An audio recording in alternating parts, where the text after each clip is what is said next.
যারা শুধু মানুষের প্রশংসা করে এরা ভালো মানুষ না।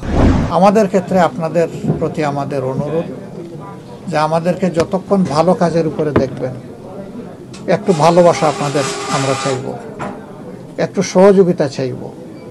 পাশাপাশি আমাদের যে কাজটা আপনাদের বিবেকের কাছে সঠিক বলে মনে হবে না, সেই জায়গায় আপনাদের সমালোচনাটাও আমরা চাইব।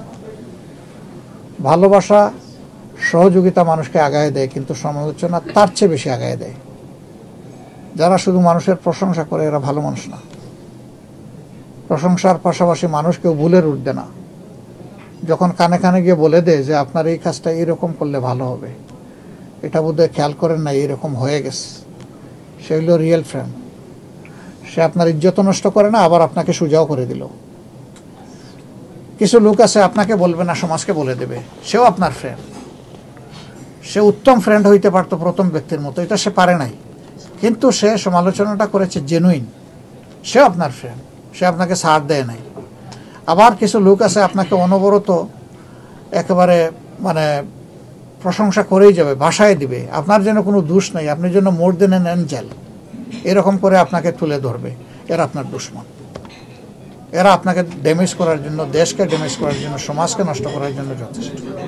আমরা এটা মোটেই পছন্দ করি না। আপনারা এখানে আসছেন কষ্ট করে আজকের এই সকালে। আমাদের সার্টেন ভিশন আছে, প্রায়োরিটিস আছে, আপনারা এগুলা মিডিয়ার মাধ্যমে জানতে পারছেন, দেখতে পাচ্ছেন। এই জায়গাগুলোতে আপনাদের যদি কোনো কনসার্ন থাকে আমাদেরকে বলবেন, আমরা ইনশাল্লাহ সংশোধন করে নেব। যদি আপনাদের সমর্থন থাকে তাইলে অন্যদেরকে বলবেন, এটা আর আমাদেরকে বলবেন না। অন্যদেরকে জানিয়ে আমাদেরকে সহযোগিতা করবেন। আমাদের দুর্বলতা জানাবেন আমাদেরকে, আমাদের ভালো জিনিস জানাবেন অন্যদেরকে। আর উৎসাহিত করবেন আমাদের মানুষগুলা যেন ভোটার হয়। এটার জন্য ভাই আমরা অনেক সংগ্রাম করেছি।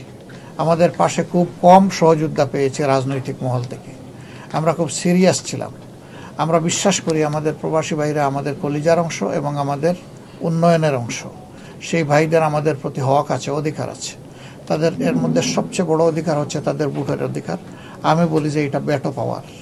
এটা যদি আপনার হাতে থাকে, অনেক অধিকার আপনার কাছে চলে আসবে। আর এটা যদি আপনার হাত ছাড়া থাকে, তাহলে লোক ওয়ান ওয়ে শুধু আপনার কাছ থেকে নিতে চাইবে, আপনাকে আপনার পাওনাটা দিতে চাইবে না। এখন এত কষ্ট করে আমরা যেটা করলাম, আপনারা একটু কষ্ট করে এটা স্টার্ট করবেন। আজকের দিন শেষ দিন রেজিস্ট্রেশনের। আমরা ফিরে গিয়ে, আমি আমেরিকায় দেখেছি, এখানেও দেখছি, বিভিন্ন দেশ থেকে এই মেসেজ পাচ্ছি। আমরা সরকারকে এবং নির্বাচন কমিশনকে অনুরোধ করব যে তারা অ্যাটলিস্ট আরও 15টা দিন বাড়াতে পারে কিনা। খুব বেশি পারবে না, ফেব্রুয়ারিতে যেহেতু ইলেকশন হবে, তার আগে খসড়া ভোটার তালিকা তাদেরকে ফাইনাল করতে হবে। এটা আবার জনগণের কাছে ফ্লোট করতে হবে। কোনো কনসার্ন থাকলে সেটা কারেকশন করতে হবে, কারেকশন করে সেটাকে ফাইনালাইজ করতে হবে। ফাইনালাইজ করার পরেই তারা শুধু স্কেজুয়াল ডিক্লারেশন করতে পারবেন, এর আগে পারবেন না। এখন এই প্রক্রিয়াগুলো তো সহজ না, কিছু তো টাইম এফোর্ট দিতে হবে, কিছু সময় তাদেরকে। অনেকে আমাদেরকে বলেছিলেন যে পুরা নভেম্বর মাসটা, আমি চিন্তা করে দেখেছি এটা বাস্তবসম্মত না।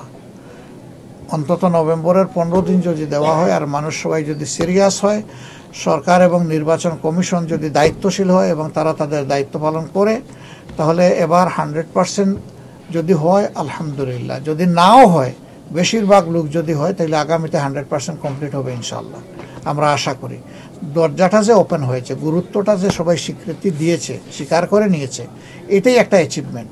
এখন বাকিটা ইনশাল্লাহ আপনাদের সমান তালে যুদ্ধ করতে হবে আপনাদের অধিকার আপনাদের আদায় করার জন্য এবং ভোটের অধিকার নিশ্চিত করার জন্য।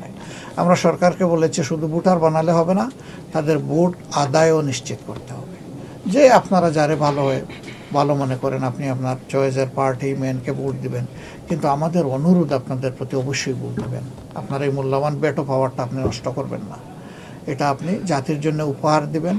শুধু আপনি না, আপনি মানে হচ্ছে আপনারা জাতির বিবেক, জাতির প্রতিধ্বনি আয়না। আপনাদের মাধ্যমেই আমরা আমাদের সমাজকে এই মেসেজটা দিলাম।